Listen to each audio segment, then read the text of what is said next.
Auto का मतलब क्या होता है? सेल्फ। और ट्रॉपिक का, ट्रॉप्स का मतलब होता है न्यूट्रिशन। यानी इंग्लिश वाले देखेगा कि ट्रॉपिक जितना पर लिखा रहेगा इसका मतलब ही होता है न्यूट्रिशन।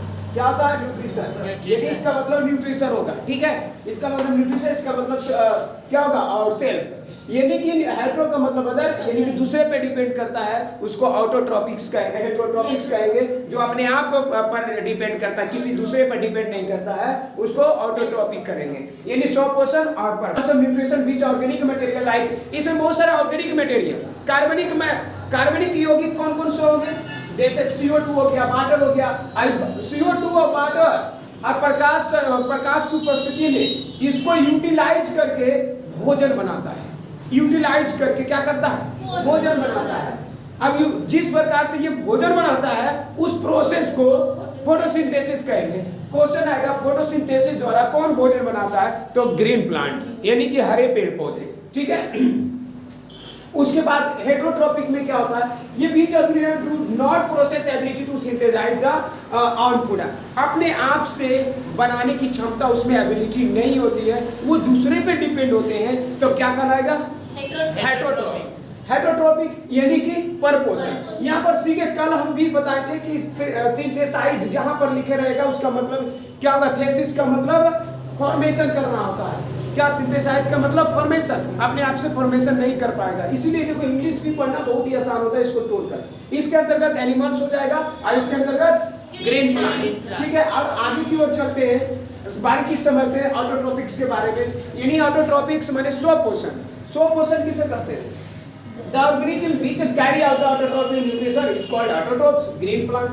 यानी कि जो भी जीव जंतु क्या करते हैं? स्वपोषण करते हैं। स्वपोषण यानी किसी दूसरे पर डिपेंड नहीं करते हैं, उसे क्या कहेंगे?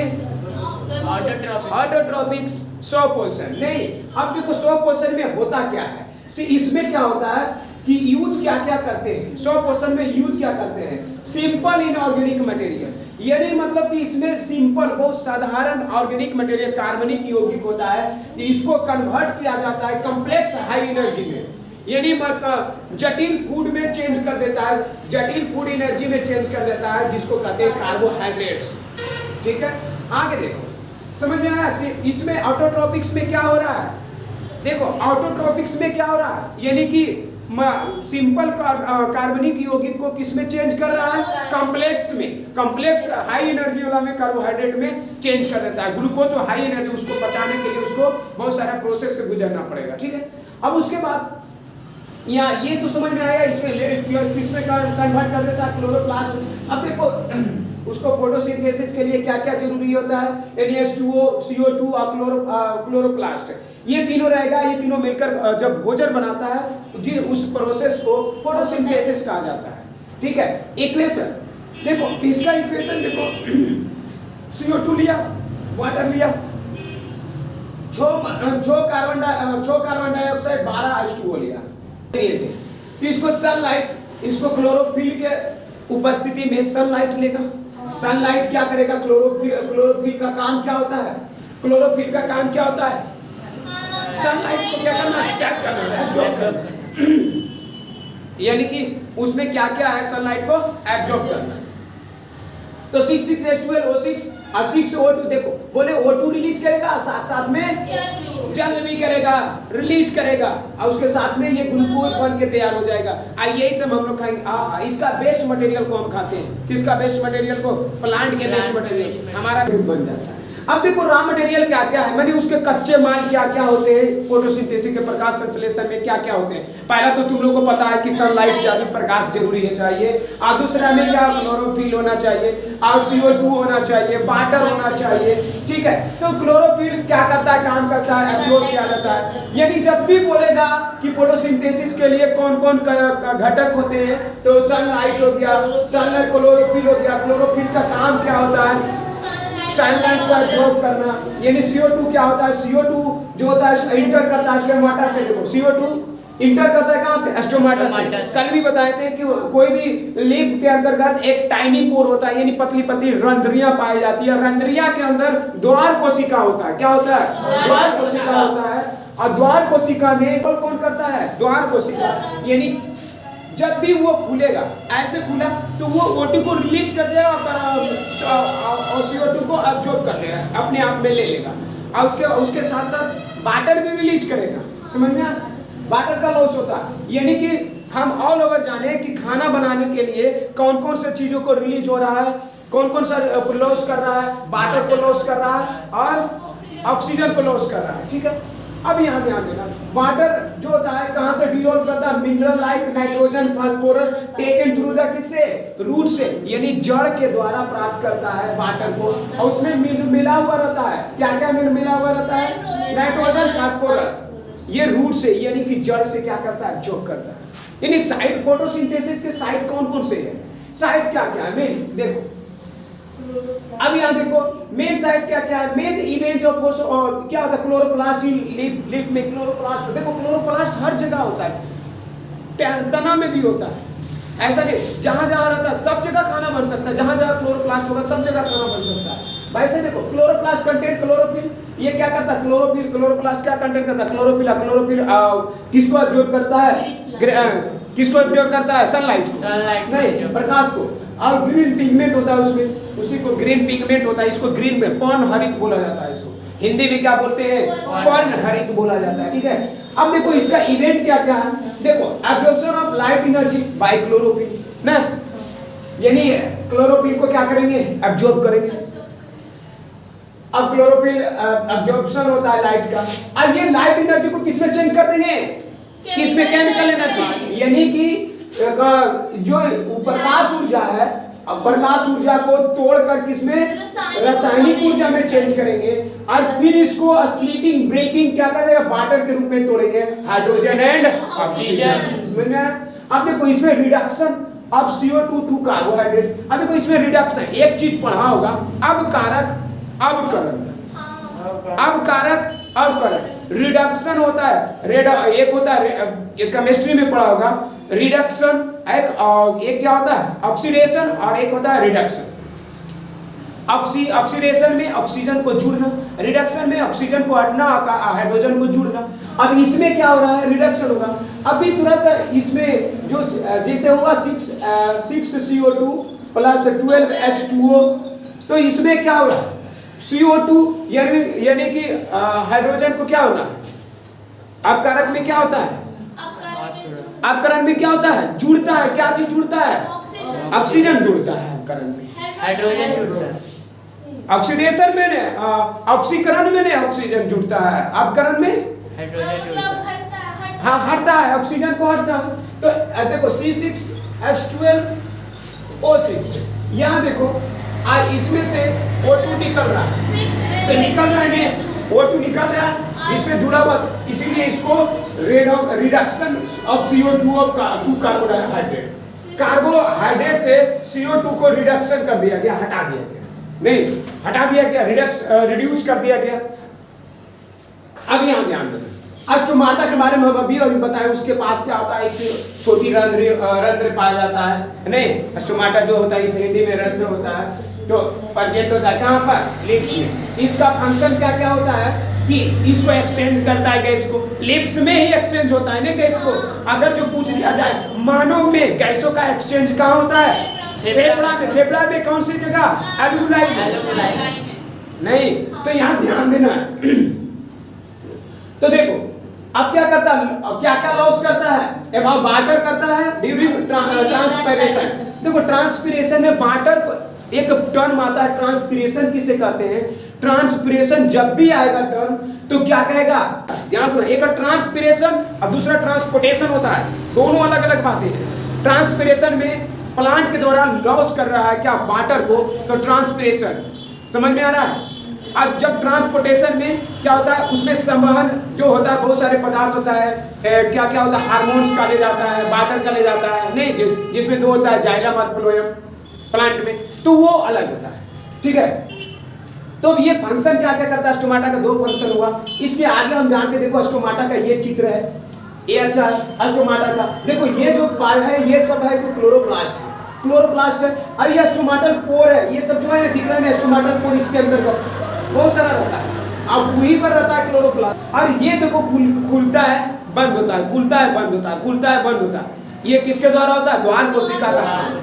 ठीक है, अब देखो पढ़ते हैं ऑटोट्रोपिक्स के बारे में समझ गए होंगे।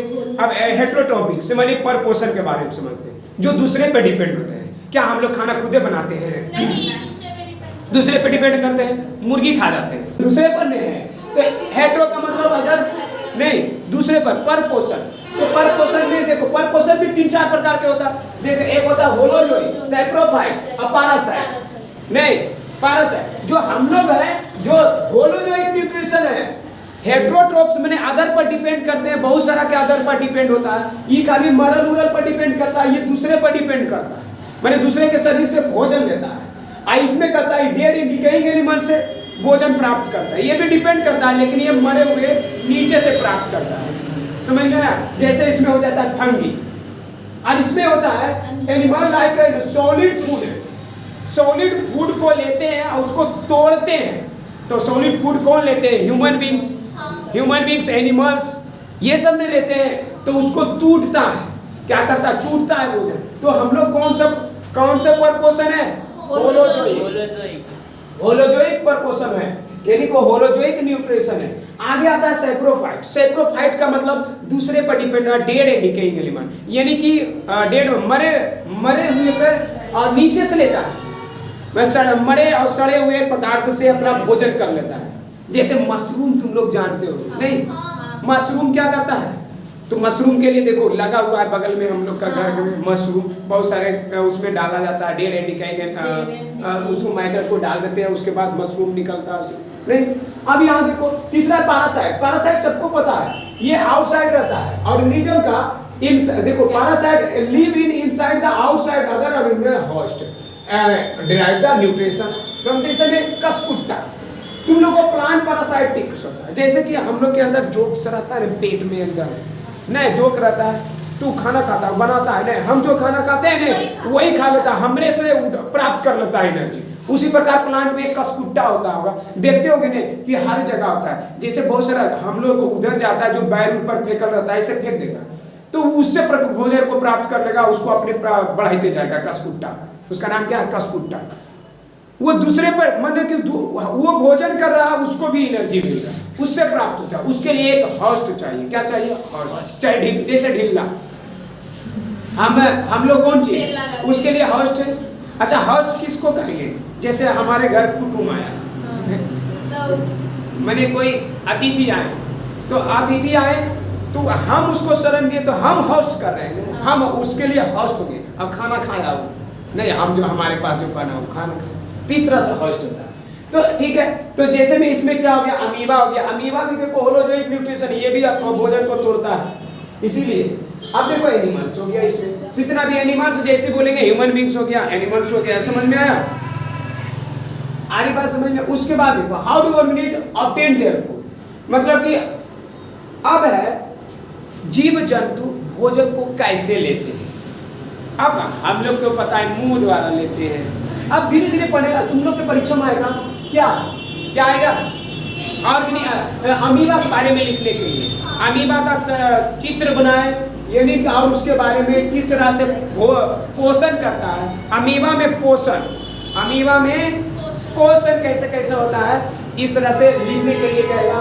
5 तुम्हारा क्या कहेगा? 5 नंबर का तुम लोग को क्वेश्चन आएगा परीक्षा में। तो पहले लिखना है अमीबा के बारे में। ये एक कोशिकीय जीव होता है, नहीं यूनिसेलुलर। यूनिक मतलब एक सेल होता है, सिंगल सेल का आता है ऑर्गेनिज्म होता है। ये किसके द्वारा? इंटायर, इसको जो फूड करता है इंटायर सरफेस से। समझ में आया? इंटायर सरफेस, कहीं से भी ले लेगा फूड को, कहीं से भी खा लेगा। जैसे भी अमीबा हो गया, पैरामीशियम हो गया, ध्यान देना। अब ये देखो अमीबा इरेगुलर शेप होता है, इसका कोई शेप आकार नहीं होता। अमीबा का कोई आकार नहीं होता है, किसी तरह भी बना दो, जरूरी नहीं ऐसे भी रहेगा, ऐसे भी रहेगा। हाँ, जैसे ही उसको खाना दिखाने तो अपना मूड चेंज कर लेता है, फिसला नहीं। तो अगर खाना आया है तो ये दूगो अपने से निकाल देगा। देखो इसको खाना देखा नहीं तो धीरे धीरे इसको निकालना शुरू किया ना, निकाल दिया। तो इसी को कहते हैं सीरोपोडिया। क्या बोलते हैं? सीडोपोडियम। सीडोपोडियम। सीडो का मतलब होता है झूठों के, यानी पुटपाद, इसी को हिंदी बोलते हैं पुटपाद। यानी कि सीडो का मतलब होता है झूठा, उसके पास झूठा पैर होता है। पाद का मतलब पैर, यानी झूठा पाद, यानी कि उसके पास सीडोपोडिया होता है। आ रही बात समझ में? तो इसके पास झूठ का रहता है, ओरिजिनल में रहता नहीं है, झूठों के रहता है। वो आता है तो उसको कैच करने के लिए, प्रे करने के लिए, यानी उसको शिकारी को अपने मुंह में अंदर लेने के लिए ये खोल लेता है। तो आएगा सवाल 1 नंबर में भी, अमीबा किसके द्वारा भोजन को पकड़ता है? पुटपाद के द्वारा या तो सीडोपोडिया के द्वारा। अब यहाँ ध्यान देना, पहला में देखा भोजन, इसका मन फिसला, फिर धीरे धीरे निकाला। देख रहा है कैसे कैसे मन फिसला है? अब देखो, अब धीरे धीरे मन फिसला उसको, अब उसको खा गया, अंदर कर लिया। तो अंदर कर लिया, इसमें फूड बाइक्यूल्स होता है। फूड को कहाँ जमा करेगा? फूड बाइक्यूल्स में। अब फूड बाइक्यूल्स को उसको धीरे धीरे उसमें, उसके अंदर में माइटोकॉन्ड्रिया होता है, समझ में? फूड बाइक्यूल्स को क्या कर, फूड बाइक्यूल्स में उसको रख कर अपना डाइजेशन करता है, नहीं डाइजेशन कर लेता है। देखो यहाँ जैसे इस फ्लो चार्ट से समझना है। देखो अमीबा के पास सीडोपोडिया होता है, एक्सटेंशन ऑफ सेल मेम्ब्रेन, यानी सेल मेम्ब्रेन यानी कोशिका को क्या करता है? बढ़ा देता है। अपनी कोशिका को, कोशिका भित्ति को क्या करता है? बढ़ा देता है। देखो मेम्ब्रेन का हिंदी होता है कोई भित्ति, ठीक है, टेंशन में लेना, भित्ति होता है। अब देखो इसको कैप्चर करता है, फूड को क्या करता है? पकड़ने का काम करता है। किससे? फूटपाथ के द्वारा। और ये कहाँ ले जाता है? फूड बाइक्यूल में। डाइजेशन कहाँ होता है? फूड बाइक्यूल्स में, यानी simple substance in cytoplasm diffusion होता है। आरी बात समझ में? अब देखो अनडाइजेस्टेड फूड होता है जो क्या करता है? Move to surface of cell and is thrown, केचू से निकल जाएगा, सरफेस पर आया निकल गया। समझ में आया? आरी बात समझ में? इसी ये तो हो गया, तुमको जब लिखने के लिए आ जाएगा तो इस चार्ट को भी बना लेना है। अगर जो लिखने के लिए आएगा इस चार्ट को भी बना लेना है, यहाँ से यहाँ तक ये वाला भी, और इसके बारे में लिख भी देना है, ठीक है? अरे बात समझ में? लिख भी देना है।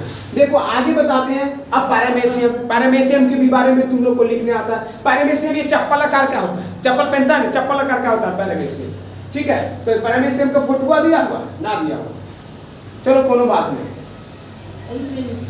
चलो लिखा हुआ।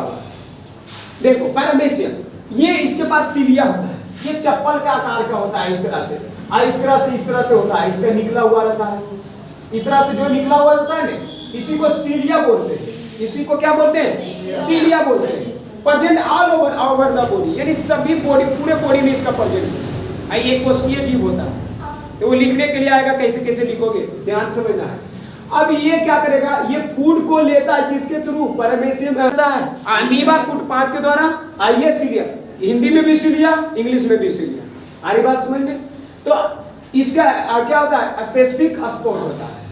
अब देखो ये हो गया तुम्हारा पैरामेशियम के बारे में भी कुछ आएगा टर्म तो लिख देने के लिए। अब बात आता है होलोजोइक न्यूट्रिशन के बारे में, हम लोग को कैसे खाना पचता है। अब मेन चीज को टॉपिक स्टार्ट हो रहा है, सबको पता होना चाहिए डाइजेशन कैसे होता है। सबसे पहले तो इंजेशन होता है, 5 चरणों में समाप्त होता है। इसमें 5 चरणों में देखो 1 2 3 4 5 होते हैं। There are 5 steps in holozoic nutrition. नहीं, अब वो पहला स्टेप क्या है? इंजेशन, यानी भोजन को अंदर लेना, अंदर ग्रहण किया और उसके बाद पचना शुरू हो जाता है। पचने के बाद अवशोषण होता है, अवशोषण के बाद एसिमिलेशन होता है, यानी कि स्वांगीकरण होता है। माने कि उसके बाद एब्जॉर्प्शन, एब्जॉर्प्शन में एसिमिलेट करेगा, स्वांगीकरण होगा, उसके बाद बाहर निकल जाएगा। जो भी अनवेस्टेड मटेरियल होगा, अनडाइजेस्टेड मटेरियल होगा, हमारे फेसेस के रूप में बाहर निकल जाता है। तो कितने चरणों में समाप्त होता है? 5 चरणों में। पहला क्या होता है? अंतर्ग्रहण, पाचन, अवशोषण, स्वांगीकरण, वही सब। अब देखो कोई दिक्कत नहीं, तुम लोग परीक्षा में इंग्लिश में भी लिख सकते हो, एक कोई दिक्कत नहीं, 1-2 चीज बाइलिंगुअल में लिखना है, ठीक है? बिहार बोर्ड में कोनो दिक्कत नहीं होता है, हिंदी में इंग्लिश में कुछ भी लिख सकते हो, नंबर मिलेगा। अब देखो अब शुरू से चल रहा है कि कितना स्टेप होता है? 5 स्टेप। बहुत खतरनाक तरीका, फूड को, भोजन को मुंह में लेना, नहीं यानी भोजन को माउथ के द्वारा अंदर करना, इंजेशन करना। इन के मतलब अंदर, भोजन को अंदर करना इंजेशन कहलाता है, अंतर ग्रहण कहलाता है। उसके बाद डाइजेशन, यानी कि भोजन को पचना क्या हो जाता है, पाचन कहलाता है। यानी कि उसके बाद यानी कि इसी अंतर्गत हम भोजन को छोटे छोटे टुकड़ों में टूटना या बांट देना, breaking down into simpler form is known as digestion. नहीं, यानी छोटे छोटे भाग में टूट जाना क्या कहलाएगा, पाचन कहलाएगा। अब वही पाचन को हम लोग को एब्जॉर्प्शन होता है, एब्जॉर्ब किया जाएगा, उसी को एब्जॉर्प्शन कहलाता है। फिर हम लोग को एनर्जी प्रदान करता है, एब्जॉर्प्शन के बाद एनर्जी प्रदान करना एसिमिलेशन कहलाता है। देखो हिंदी कितना खतरनाक है, सुहानी कर ना। तो इजेशन हमारे अनडाइजेस्टेड मटेरियल जो होता है वो हमारे बॉडी से क्या होता है, बाहर हो जाता है, नहीं बाहर हो गया तो उसी को इजेशन बोलते हैं। इजेशन मतलब बाहर निकलना, जितना बड़ी ई लगल इजेशन लगे, इजेशन बाहर निकलना, इनके मतलब अंदर, इजेशन का मतलब बाहर। ठीक है, अब देखो शुरू से देखते हैं हमारा जो अब देखते हैं पाचन कैसे कैसे होता है, न्यूट्रिशन इन ह्यूमन बीइंग्स, ये मेन टॉपिक है। यहाँ देखो 5 चरणों में काम खत्म होता है। अब पहले तो देखो ह्यूमन डाइजेस्टिव सिस्टम में क्या होता है, एलिमेंट्री कैनाल होता है, एसोसिएटेड डाइजेस्टिव कैनाल। अलग पाचन होती है, मतलब कि अलग तरीकों से नहीं, सेम अपोलो जो जितना है सारा सेम होता है, लेकिन उसमें जो एलिमेंट्री कैनाल होता है यानी आहार नाल, हिंदी में क्या बोलेंगे, आहार नाल, जो सब में अलग अलग होता है। समझ में, जैसे मानव में 32 फीट का होता है। कितना फीट का होता है, 32 फीट का होता है, 32 फीट। सो माउथ में हो गया केमिकली डाइजेशन हो गया, नहीं केमिकली से सलाइवा जो रहता है नहीं, और दूसरा क्या करता है, स्मॉलर करते हैं, मैकेनिकल डाइजेशन कैसे होता है, उसके अनुसार हम लोग काम करते, काटते चिबाते हैं, तो मैकेनिकल से हो गया। और दूसरा क्या हो गया, मैकेनिकल हो गया, दूसरा केमिकल ही हो गया।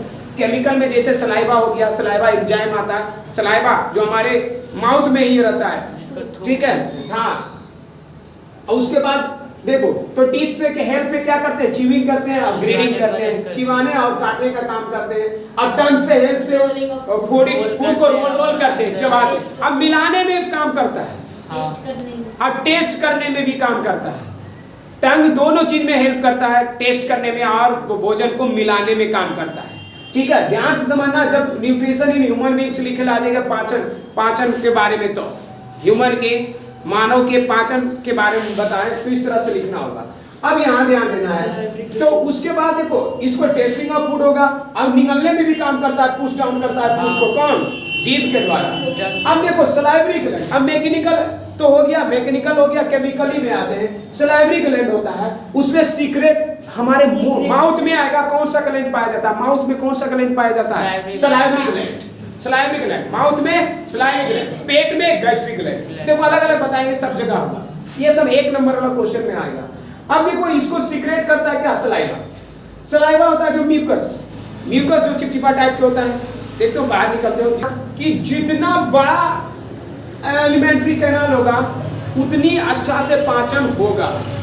जैसे जानवर होता है जो क्या करता है, कच्चा खाता है कि नहीं, ए ध्यान से समझो, कच्चा खाता है कि नहीं, यानी कि कच्चा चीज खाता है, हरे पेड़ पौधे खाता है, और उसको पचाने के लिए बहुत बड़ा होना चाहिए, क्योंकि देखो उसमें क्लोरोप्लास्ट होता है, हरे पेड़ पौधे में, हरे पेड़ पौधे खाता है जानवर, तो उसको पचाने के लिए उसमें बहुत बड़ा होता है, बहुत बड़ा, 80 फीट से भी ज्यादा हो सकता है। कितना बड़ा होता है ये पता नहीं, 100 मीटर होता है, 20 मीटर से ऊपर होता है जानवर में, सब में अलग अलग होता है, उसी के अनुसार पचता है। समझ, छोटी आंत, बड़ी आंत। अब देखो हमारा भोजन कहाँ से शुरू हो जाएगा पचना, माउथ से।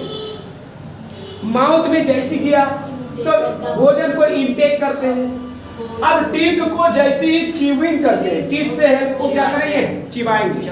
यानी कि हमको माउथ में 2 तरह का डाइजेशन होता है, माउथ में 2 तरह का डाइजेशन होता है। कैसा कैसा हो गया, एक तो हो गया मतलब कि होता है सीक्रेट करता है म्यूकस, जो नाक से भी निकलता है वो म्यूकस से नहीं, ठीक है। अब देखो ये क्या करता है, ये जो सलाइवरी ग्लैंड है, सलाइवा है जो करता है, ये माइलेज को रिलीज करता है, एमाइलेज होता है। एमी का मतलब क्या होता है, कार्बोहाइड्रेट। यहाँ ध्यान समझना, कार्बोहाइड्रेट, यानी कि मुंह में कार्बोहाइड्रेट का पाचन होगा, ठीक है, यहाँ से स्पष्ट हो गया। देखो हम लोग पांचों चीज लेते हैं न्यूट्रिशन में। सूर्य हम बता दिए थे 5 चीज कौन कौन सा था, carbohydrate, fats, protein, vitamin, minerals. अब पाचन होता है कौन कौन सा, कार्बोहाइड्रेट्स और फैट्स का। अब प्रोटीन से हमको पाचन, प्रोटीन का भी पाचन होता है, प्रोटीन का भी पाचन, प्रोटीन से एनर्जी नहीं मिलता है, लेकिन फैट्स और कार्बोहाइड्रेट से इंस्टेंट एनर्जी, कार्बोहाइड्रेट और फैट्स से एनर्जी गिविंग बोलते हैं न्यूट्रिशन, और प्रोटीन बॉडी बिल्डिंग होता है, विटामिन और मिनरल्स प्रोटेक्ट फ्रॉम डिजीजेस नहीं रोगों से लड़ने के चक्कर। तो यानी कि स्टार्च जो होता है जहाँ कहाँ शुरू होता है, सलाइवा में, जिसको शुगर बोला जाता है ना, उसको सलाइवा भी बोलते हैं।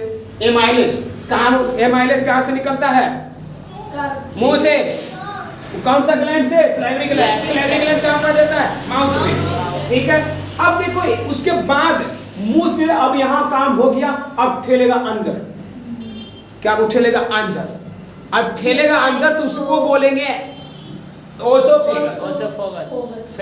हिंदी में भी यही बोला जाता है एसोफेगस, और इंग्लिश में क्या बोला, इंग्लिश में भी यही बोला जाता है, ठीक है। ओसोफेगस के हिंदी में क्या बोला जाता है, कुछ बोला जाता होगा। ओसोफेगस मतलब आहार नाल होता होगा, क्या आहार नाल बोलते हैं, ठीक है। अब यहाँ देखो, अब ये ओसोफेगस हो गया, अब कहाँ गया भोजन, हमारा भोजन। अब ध्यान रखना, ओसोफेगस के बारे में लिखने के लिए आ जाएगा। ओसोफेगस में पाचन नहीं होता है, ओसोफेगस में। अब वो सिंपली क्या करता है, भोजन को आराम से एकदम पेट स्टोमक में ले जाता है। कहाँ ले जाता है, स्टोमक में ले जाता है। वहाँ 2 प्रकार का मूवमेंट होता है, एक पेरिस्टाल्टिक मूवमेंट होता है, उसको पेरिस्टाल्टिक मूवमेंट कहते हैं। किसको क्या बोलते हैं, पेरिस्टाल्टिक मूवमेंट।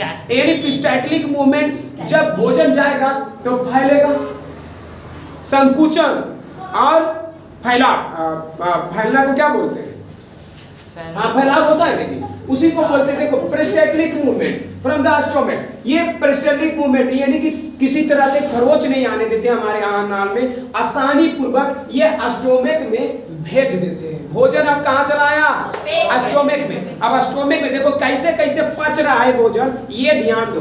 अब पेटवा में चला आया, अब पेटवा में कौन रहता है, देखो यही ना peristaltic movement, contraction and expansion, यानी कि मूवमेंट कहाँ होता है, एसोफेगस में, आहार नाल में, ठीक है।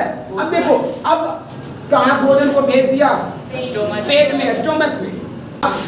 माउथ में कौन सा ग्लैंड, सलाइवरी ग्लैंड, और स्टोमक में गैस्ट्रिक ग्लैंड। ये सब याद रहेगा। तो ये क्या चीज सीक्रेट करते हैं, gastric juice. Gastric juice content करता है 3 को, कितना करता है, 3 को, ठीक है। गैस्ट्रिक ग्लैंड 3 को। अब यहाँ जूस कंटेंट कितना करता है, 3। एक पेप्सिन, एक्सियल, म्यूकस। ध्यान देना, पेप्सिन ये हमारे पेट के अंदर होता है, पेप्सिन। अब पेप्सिन का काम होता है, पेप्सिन एक एंजाइम होता है। कोई भी बोलेगा पेप्सिन एंजाइम, पेप्सिन जो दूध पीते हैं ने उसको पचाने में काम करता है, कौन, पेप्सिन। दूध में कौन सा प्रोटीन पाया जाता है, पेप्सिन। दूध में कौन सा प्रोटीन पाया जाता है, काइसिन प्रोटीन पाया जाता है मिल्क के अंतर्गत। अब काइसिन प्रोटीन को पचाने में हेल्प करता है, कौन, पेप्सिन। तो पेप्सिन कोई किसको पचाता है, प्रोटीन को। किसको पचाता है, प्रोटीन को। यहाँ ध्यान देना, सब अलग अलग है, ध्यान से समझना है। तो ये सब काम कहाँ हो रहा है, पेट में, यानी कि ये सीधे सीधे प्रोटीन को पचाने में काम करता है। इसको पेप्सिन प्रोटीन को पचाता है, ठीक है। अब HCl का काम क्या है, हाइड्रोक्लोरिक एसिड, यानी हमारा पेट में हाइड्रोक्लोरिक एसिड रहता है।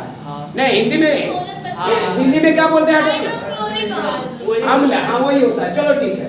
ये एसिडिक होता है। देखो एसिडिक हमारे पेट में जो अल्सर होता है ना, म्यूकस बताता है, अल्सर होने से बचाता है। जैसे ज्यादा एसिडिटी हो जाता है, ज्यादा एसिडिटी हो गया ना, तो देखो लाइनिंग, देखो protect from inner lining of the stomach. अब कोई है जो लड़का है तो एसिडिटी हो जाता है किसी को, तो उसको इनर लाइनिंग से बचाता है, अल्सर से बचाता है।